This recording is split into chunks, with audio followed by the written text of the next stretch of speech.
सवर्णों के डरने का मसला ये है कि उनका प्रिविलेज जा रहा है। उनको लगता है कि इस कानून का सदुपयोग ना हो जाए गलती से, कहीं ये कानून लागू ना हो जाए, कहीं ऐसा ना हो जाए कि इस कानून बेसिकली इस कानून से जो नीचे का तबका अब तक दबा हुआ था, इस क्लब में बैरे का काम करता था, प्लेट उठाता था, खाना बनाता था, कहीं वो पत्रकार न बन जाए विश्वविद्यालयों में पढ़ के, कहीं वो किसी बड़ी अखबार की कंपनी का एडिटर न बन जाए, कहीं वो जज न बन जाए, कहीं प्रोफेसर न बन जाए, वैज्ञानिक न बन जाए, बड़ा इंटेलेक्चुअल न बन जाए, लेखक न बन जाए, फिर वो कहीं दूसरा बाबा साहब न पैदा कर दे, महात्मा फुले न पैदा कर दे, सावित्रीबाई फुले न। इसको रोकने के लिए ये कोशिश है। दो तरफा पंडितों को निशाना बनाया जा रहा है, कोई उन पर वेब सीरीज यह अन्याय नहीं है। इस फिल्म को बेचने का प्लान है, उसका डायरेक्टर उसी जाति का, सारे लोग उसी जाति के हैं और कहते हैं कि पंडितों का अपमान हो रहा है। अरे घुसखोर पंडित आप नहीं कहते हो, मैंने आप छोटी जातियों को क्या कहते हो? लेकिन मैं ये नहीं कह रहा हूँ, मैं ये कह रहा हूँ कि ऐसे नहीं कहना चाहिए कि घुसखोर किसी जाति का नाम लगा के। लेकिन आप देखिए कि बनाने वाले कौन है, ये क्या चीप पब्लिसिटी स्टंट है? इसको भी देखना होगा। लेकिन किसी जाति को संबोधित करना वास्तव में अमानवीय है। लेकिन एट द सेम टाइम ये तो भारत के एससी समाज के साथ ज़्यादा होता रहा है, ओबीसीज के साथ होता रहा है, दलित आदिवासियों के साथ होता रहा है, तब तो किसी ने बात नहीं की। सर हिंदुओं का हिंदुओं से डर लग रहा है क्या? हिंदुओं का हिंदुओं से डर नहीं लग रहा है। हिंदू बनाने वाली फैक्ट्री के मालिक हैं, उनको लग रहा है कि हमारे वर्कर जो है, जो तलवार भाजते थे, जो कांवड़ उठाते थे, जो अब्दुल को टाइट करते थे, जो आगे लड़ते थे, जो क्रिश्चियंस का, मैथ्यू का, जॉर्ज का जाके क्रिसमस में जो उजाड़ देते थे, अब वो लोग नहीं मिलेंगे, वो लेबर नहीं मिलेंगे। हिंदू राष्ट्र कैसे बनेगा? सपना कैसे पूरा होगा मोहन भागवत का? मोहन भागवत का तो सपना कभी नहीं पूरा होगा। मोहन भागवत वो व्यक्ति हैं जिन्होंने अपने संगठन पे तिरंगे को लंबे समय तक नहीं फहराया।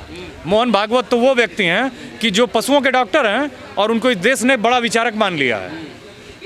बाबा साहब की तुलना में वो कहाँ हैं? लेकिन अब मान लिया है, विचारक बन के वो घूमते हैं, सबको ज्ञान देते हैं।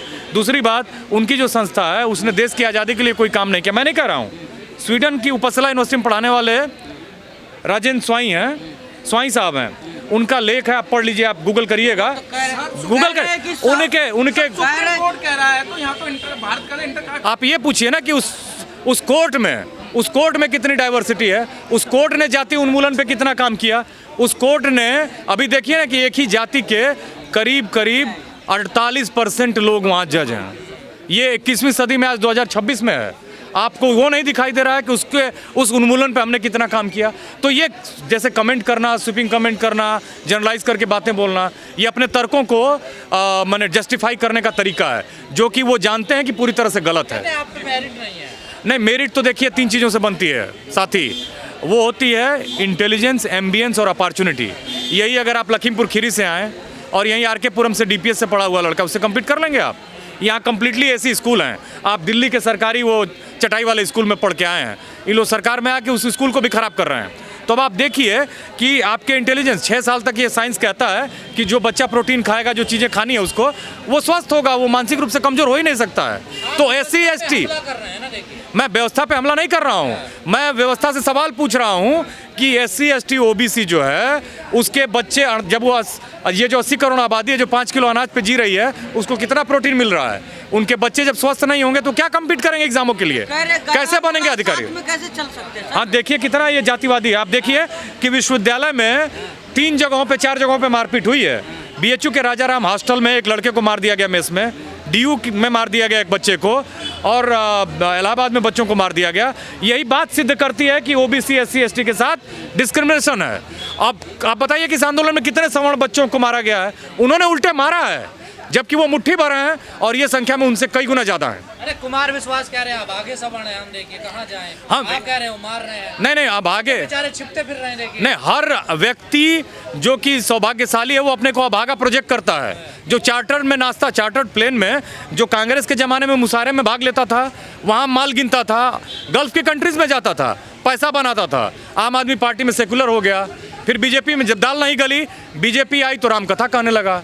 तो ऐसे लोगों के स्टेटमेंट को हमको गंभीरता से नहीं लेना है, क्योंकि जहाँ माल है वहीं उनका धर्म है। देखिए चित्रा जी जो भी कहें उससे फ़र्क नहीं पड़ता है। चित्रा जी तो खुद प्रिविलेज्ड हैं, उन्होंने थंबनेल बनाया, ब्राह्मण ठाकुर आगे और बांटने वाले पीछे। मैं कहता हूं कि कोई दलित चैनल वाले ये थंबनेल बना के देखिए, FIR हो जाएगा आपके खिलाफ। आप बस ये बना दीजिए कि दलित आदिवासी पिछड़े संस्थानों में नहीं, ब्राह्मण और राजपूत का कब्जा। आप पर एफआईआर ना हो गया तो मुझसे बताइएगा। ब्राह्मणों का क्या कसूर है, उनको क्यों गाली दी जाती है? नहीं, ब्राह्मणों का कोई कसूर नहीं है।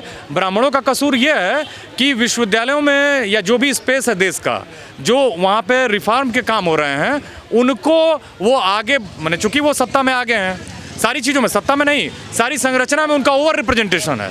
समझ रहे मेरी बात? यूजीसी बिल नहीं है, मौत का पैगाम है। नहीं, ये ओवर एक्चुअली क्या है ना कि मौत का पैगाम नहीं है, अपने प्रिविलेज के जाने का उनको डर है, विशेषाधिकार के जाने का डर है। उनको ये लगता है कि भाई हमारा कब्जा चला जाएगा तो ये हमारी बराबरी में आ जाएंगे। उनको ये लगता है कि ये कल बराबर में प्रोफेसर हो जाएंगे, जो यूनिवर्सिटीज़ में स्वीपर हैं, गार्ड हैं, कैंटीन में खाना बनाने वाले हैं, नाश्ता परोसने वाले हैं, वो सभी ऊपर आके हमारी बराबरी में आ जाएंगे और देश बदल जाएगा।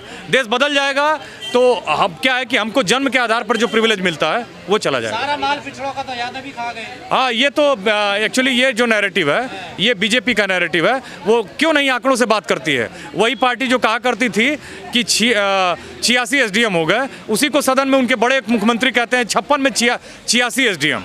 बाद में पता चला कि 8 एसडीएम हुए थे। मंत्री बना दिया यादव को भाजपा ने, आप कैसी बात कर रहे हैं? नहीं, मुख्यमंत्री बना दिया। जो उनकी आइडियोलॉजी को सब्सक्राइब कर रहा है उसको वोट लेना है, बेवकूफ़ बनाना है। जो कि भाई कांवड़ ढो रहे हैं, तलवार चला रहे हैं, तो कुछ ना कुछ तो देगा आपको ना। कहा चुटिया भी तो उखाड़ी जा रही है। चुटिया भी उखाड़ी जा रही है और वो तो कहने लायक बात नहीं है कि उनको मानव मूत्र पिलाया जा रहा है।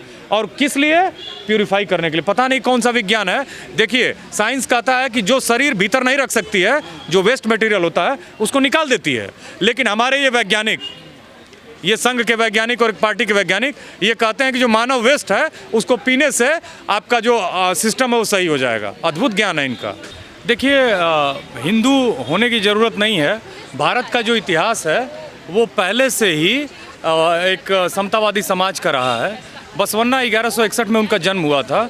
जाति से ब्राह्मण थे, लेकिन उन्होंने इसी व्यवस्था के खिलाफ, जिसको ये लोग सनातनी कहते हैं, अभी हिंदू धर्म कहते हैं, सिंधु के पार के लोगों को हिंदू कहा गया, तो उसके खिलाफ उन्होंने विद्रोह किया। उन्होंने एक छोटी जाति किया, छूत जाति के लड़के से ब्राह्मण लड़की की शादी करवाई। बसवन्ना ने लिंगायत धर्म की स्थापना की। मैं ये कहना चाहता हूँ कि भारत में तमाम तरह के पंथ संप्रदाय रहे हैं। जो तथाकथित जिसे ये लोग हिंदू या हिंदुत्व की राजनीति कहते हैं, उसमें मुझे और आपको इतनी आज़ादी मिली है कि मैं नास्तिक हो के भी अपने को हिंदू कह सकता हूँ, मैं लिंगायत हो सकता हूँ, मैं कबीरपंथी हो सकता हूँ, मैं शैव हो सकता हूँ, मैं वैष्णव हो सकता हूँ, कुछ भी हो सकता हूँ, लेकिन उसके बाद भी हिंदू हो सकता हूँ। तो सवर्ण डरे हुए हैं, इसका मतलब ये नहीं है